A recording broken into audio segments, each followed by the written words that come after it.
Welcome to Miami Lead, a podcast dedicated to equipping leaders to face today's challenges with courage, faith, and innovation. This series is designed for anyone wanting to grow as a leader. Each episode offers insights, strategies, and inspiration from some of Miami's most influential minds. Our goal is to help you lead with purpose, build meaningful connections, and have a lasting impact on your community. We're glad you're here, because everybody wins when a leader gets better. And now, Pastor Bill White. I am so excited for today's session. This is actually episode 1 of season 2 for Miami Lead.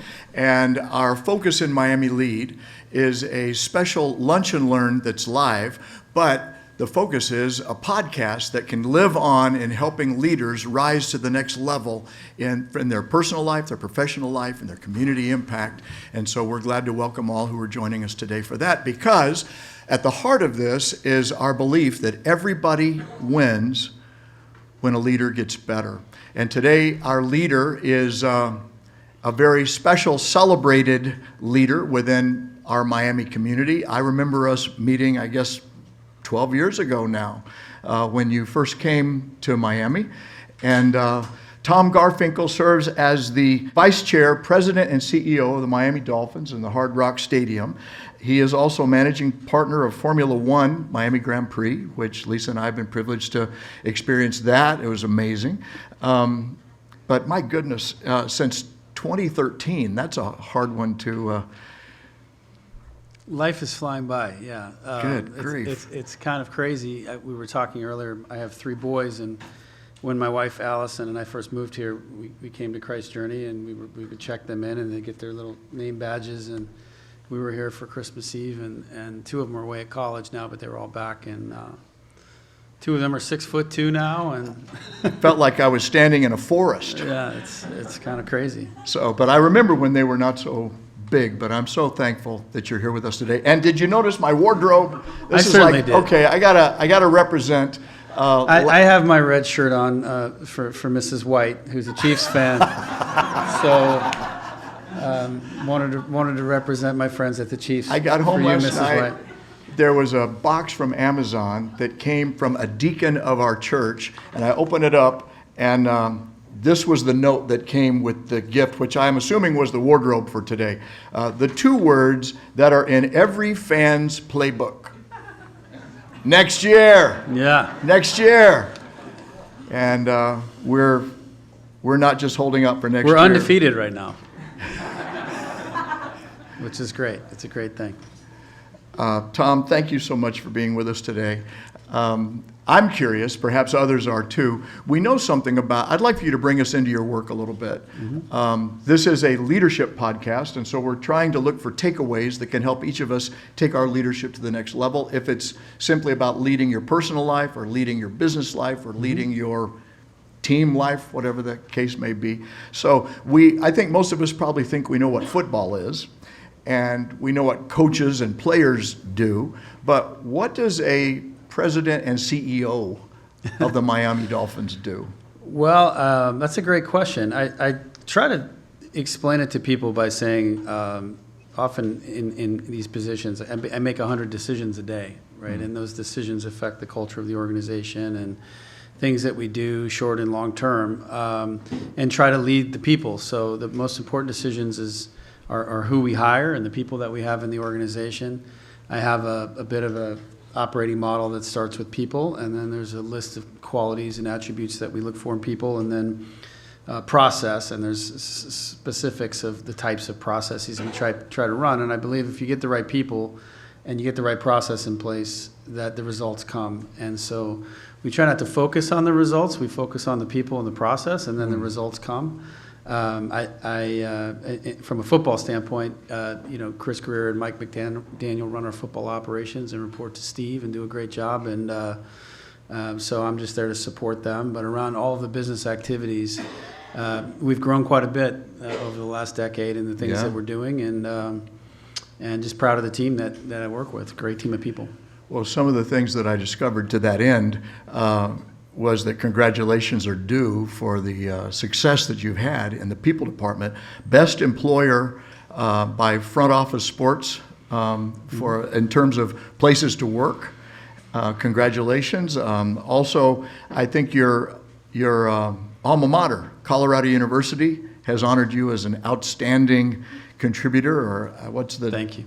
Outstanding alumni in terms of the way that you had impact and value to the community.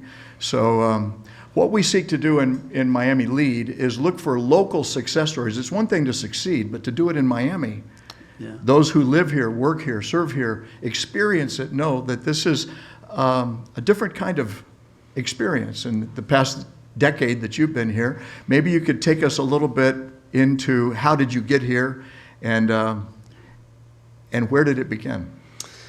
Oh, that's a long story, but where it began. So I grew up in the Bay Area, played high school football and basketball, went to the University of Colorado in Boulder, graduated, had no idea what I wanted to do, but I thought, I wanted to try to work in sports. I didn't really know what that meant.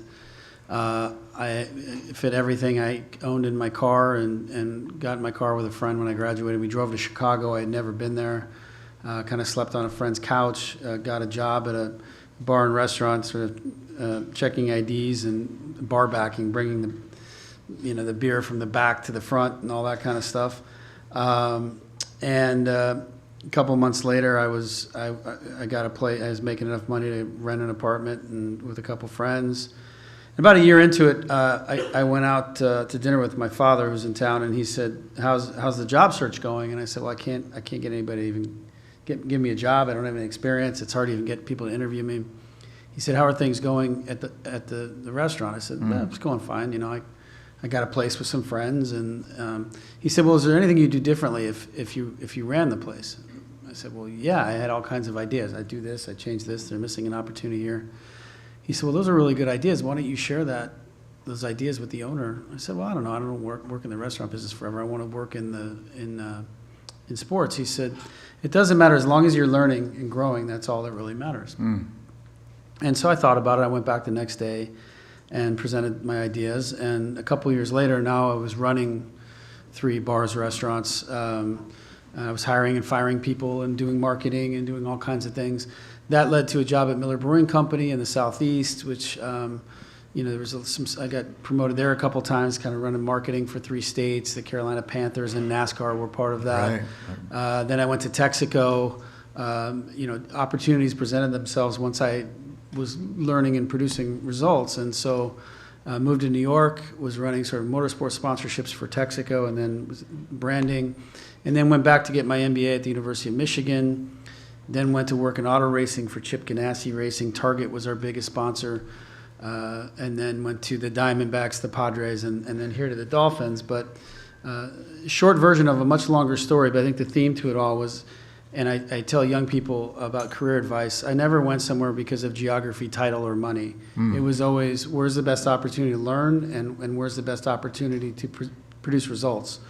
Because if you're producing results, opportunities are going to present themselves, and you can guide your career where you want. And if you're learning, you're going to be ready for them when they do. So, and I've been very lucky along the way. I had a lot of great mentors, and I want to talk some more about that. But it sounds to me like you really set us up for just what kind of tools through all of that change, adaptation, experiential, circumstantial, that took you to those new opportunities. What tools would you say are some of the most significant leadership tools that assisted you in those decisions? Outside of your dad, maybe he was a great tool, but yeah, he was an influence on me for sure. I think he had a very strong work ethic, so I'd say that's definitely one of them. Being willing to work extra hard and have a curious mind and always be learning were very important parts of that journey.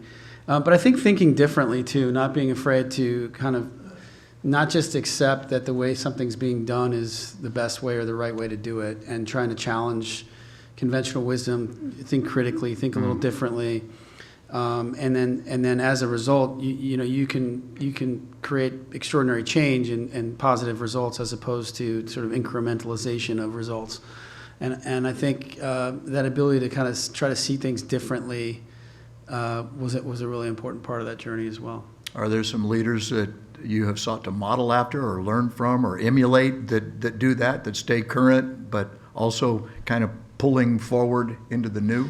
Yeah, again, I was very fortunate throughout that journey to have many leaders that I learned from. I was a bit precocious in my line of questioning. Every time I'd have an opportunity to be around one, I would just sit down and ask questions and try to pull wisdom from them. Bob Ulrich, who was the chairman of Target, CEO of Target for about 20 years, became a strong leader and mentor of mine. I don't know that there were several. I don't know there's any one person I said, I want to be like that person.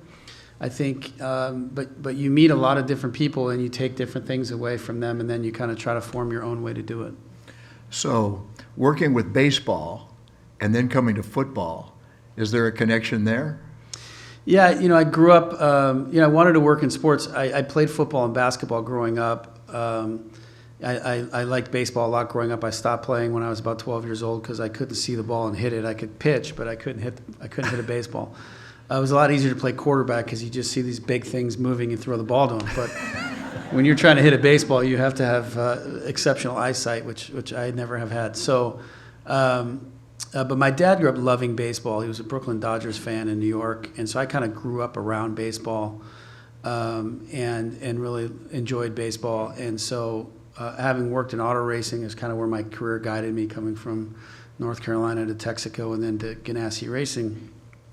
The opportunity going to baseball was fun for me. When I was traveling at the time, I had two small boys, and I was gone like 38 weekends a year. I was working from 7 in the morning to 8 at night every day. I was almost never home, and it just became normal. And my wife was fantastic about it. But one day I came home from a trip, and I walked in the door, and we had this small house. We were living in Pittsburgh, Pennsylvania, and I walked in. I hadn't even set my bags down yet. There was no foyer. You walked into the living room kind of thing. And she was standing there holding my middle son, Jackson, who was about 3 months old and throwing up all over her. And my oldest son, Harrison, was running around with a bat, banging on things or something. And she looked at me and she said, I can't do this anymore. And she had never complained once. And I just said, okay, give me a year and I'll change it. She said, okay. She turned around, walked out. And I think about 6-7 months later, we moved to Phoenix. We were working in baseball, and going to 81 home games was no big deal compared to being gone 38 weekends a year. So it just kind of progressed from there. You could take your boys with you to the home game. Yeah, we did a lot on the weekends, and yeah, it was fun. Yeah, it sounds like Allison is a leadership tool in your life too. She is more than that. Yeah, she is a great guide for me in a lot of different ways. I don't know what the direct connect, if there is one, between the CEO president with the life on the field, the team, the coaches. Help me out there. But if there is, and even if there isn't, I imagine you still have some leadership qualities that you'd like to see in those that lead this team and represent and play the game and represent Miami. For sure. We try to build a very collaborative environment, a very team-focused environment. We try to hire good human beings, for lack of a better way to say it, people that aren't all about themselves. They're about their team and accomplishing things together. I consider myself a student of leadership. I feel like I've been studying it my whole life in a lot of different ways. The conclusions I've come to from having been around wonderful leaders in corporate America, from corporate America to generals and admirals in the service, who I admire so greatly, to my high school football coach, to people that I've just been fortunate to be around.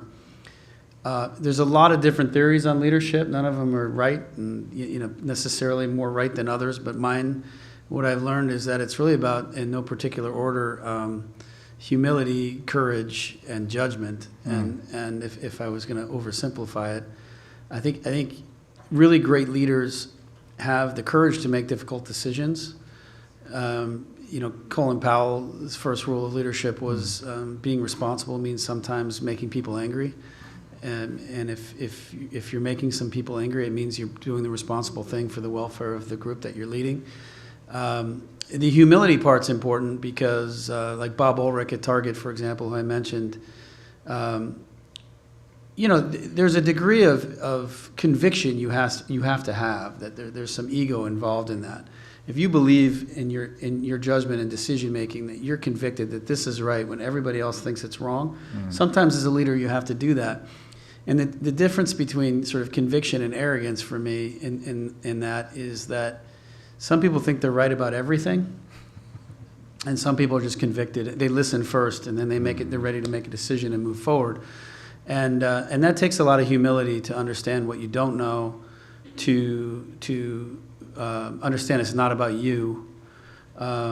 When Bob, there was a 10-year period where Target had more shareholder value from probably 1998 to 2008, more than EMC, more than Dell, more than Microsoft. People don't realize. And they want to do this big article on Bob at Fortune magazine. And I asked Bob, I said, can you tell me, you've created more value than anybody, and I don't see your face. If I ask people who's the CEO of Home Depot, they'll say Bob Nardelli. If I say who's the CEO of General Electric, they'll say Jack Welch. If I say who's the CEO of Target, they don't know your name, and your face isn't on the cover of Fortune. And he said, well, it's not about me. It's about the brand. It's about the team, the employees. It's about, And so when they finally insisted to do this article in Fortune, he insisted that the cover, you can go look it up, the cover of Fortune magazine was the Target dog. It wasn't Bob. And then inside the magazine, he insisted there was a picture of him with about 12 of his leadership team sitting with him. If you met Bob, you might think he was arrogant. He was a gruff, somewhat impatient, brilliant person, and that's where the judgment comes in, the third part.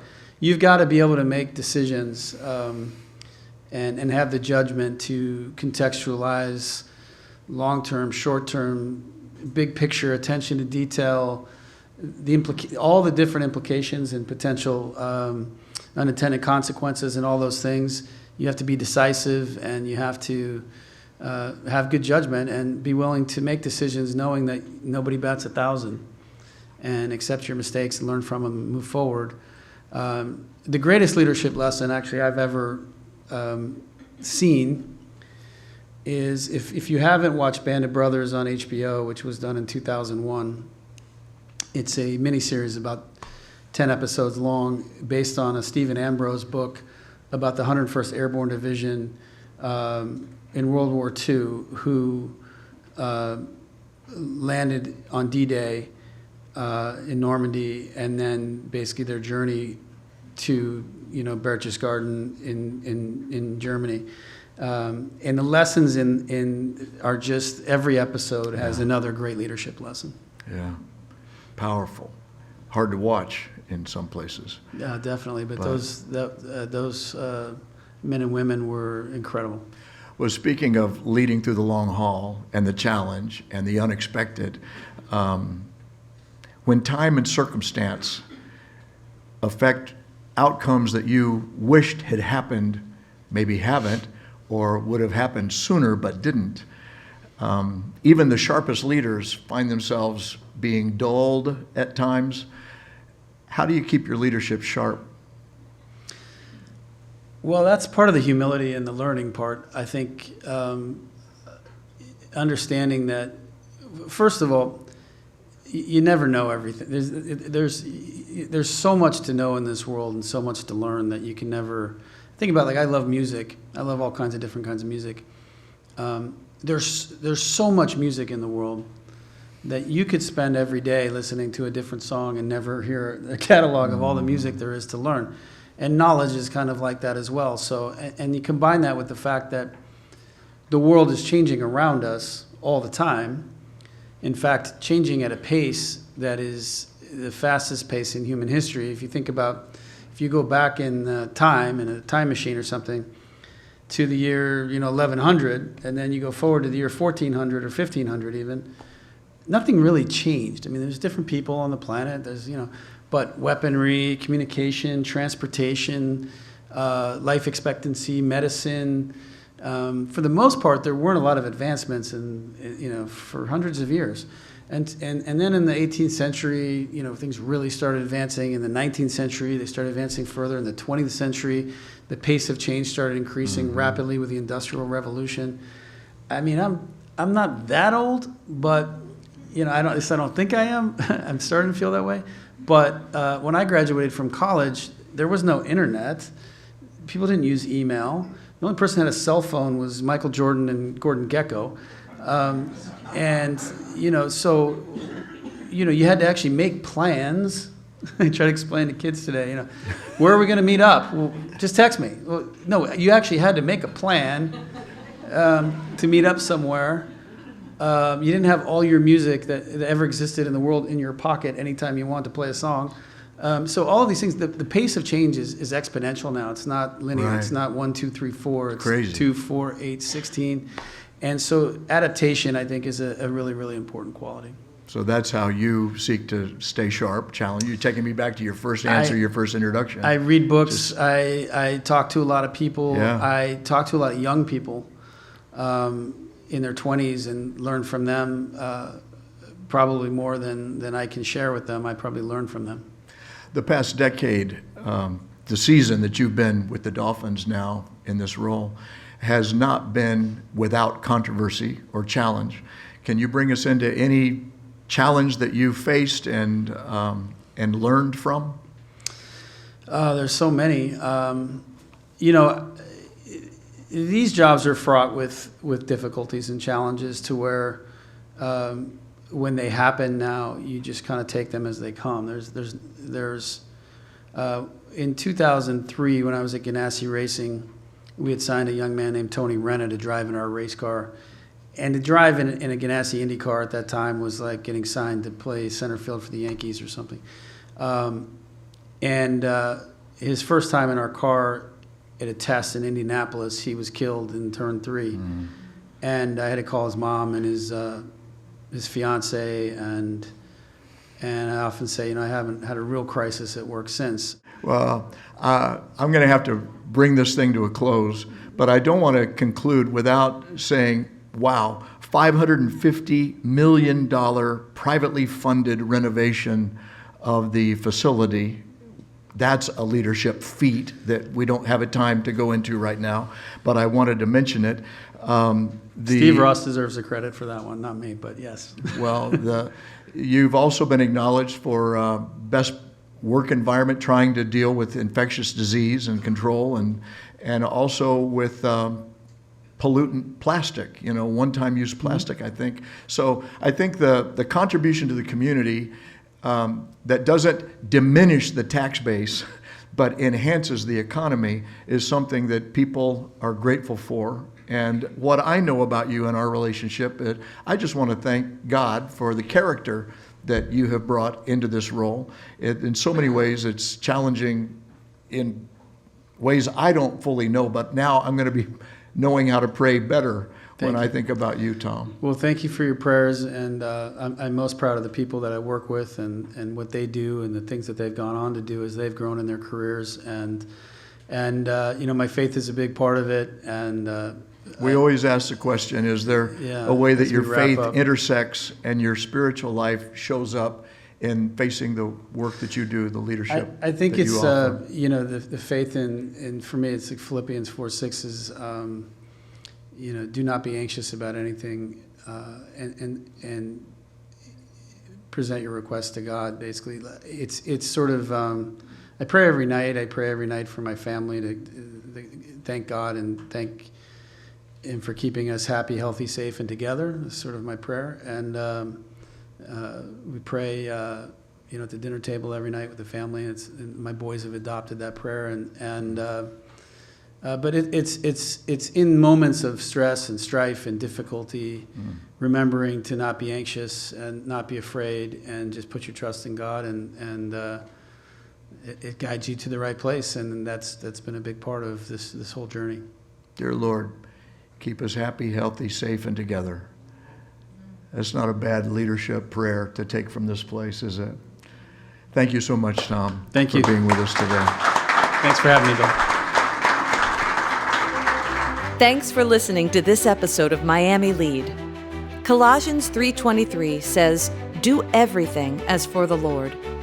No matter your position, God wants you to lead in a way that honors Him. If you enjoyed the conversation, remember to follow the channel and turn on the notifications so you never miss an episode. Like to be a part of our live audience for future recordings? Head over to miamilead.org to learn more and register. We'd love to see you there. Remember, everybody wins when a leader gets better.